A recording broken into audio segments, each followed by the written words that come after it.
you instantly knew something major had gone down. There were lots of emergency vehicles scattered all over the road.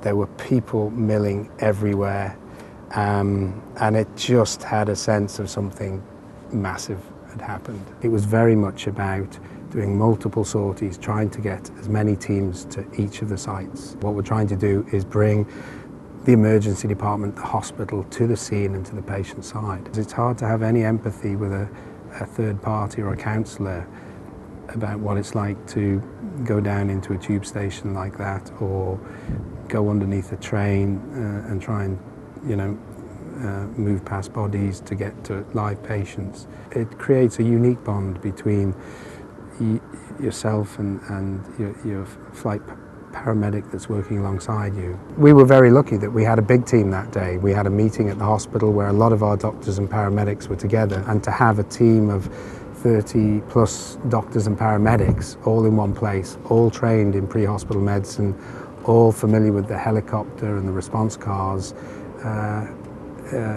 was a unique set of events. It's obviously been quite emotional to see for real the people they were looking after, because we meet them in such devastating circumstances, and then to see it roll out over the years and see the programs put so much more meaning around what you do.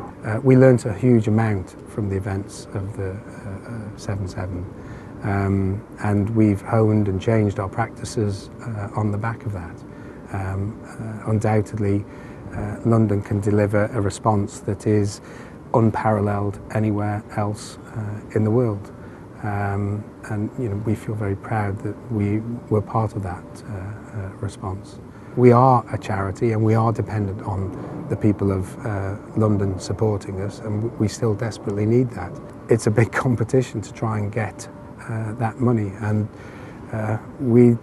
whatever way we'd like to have the money, but one thing with being a charity is that we can spend it exactly where doctors feel it should be spent. And I think keeping the politics out of the medicine is actually a really good thing.